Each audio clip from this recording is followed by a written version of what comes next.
afternoon, children. Good afternoon, sir. So today we're having an activity called Flip Challenge. Do you have idea what is it? No, sir. Yes, of course not. Maybe because it's your first time playing this game. So this game called Flip Challenge because you only need to do is flip the chain and flip the card according to your designated colors. You need to learn the skills that you need in this game. So let's stand. Close. Okay, Kim, move to this side and Rodel, move to that side. So first, let's do the hopping. Do you know how to hop? No. Okay, let me teach you.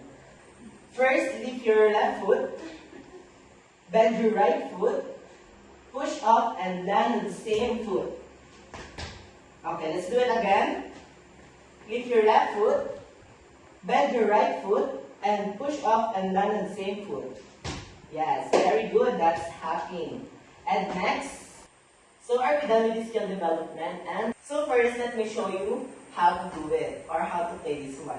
So first, you need to hop towards your opponent's color and flip their card for you to be able to win this game. For example, this one, me, I am color red and my opponent's color is color blue. So I'm going to his color and I'll flip his card. So hop and flip his card and so that's it. So can you do this for me?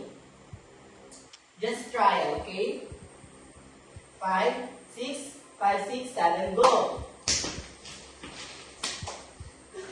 More.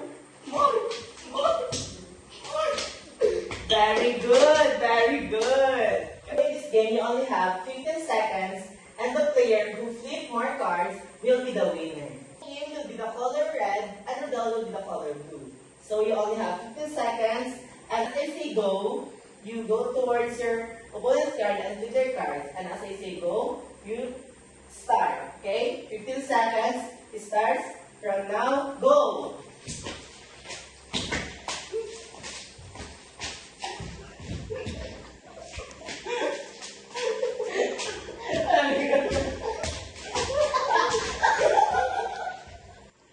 Very good. Let's see who's the winner. Okay? See who is winner. This is Rodel. Let's give him a clap. Okay. Thank you so much, guys. I hope you enjoy our game and see you next week. Thank you, sir. Kamsahamnida.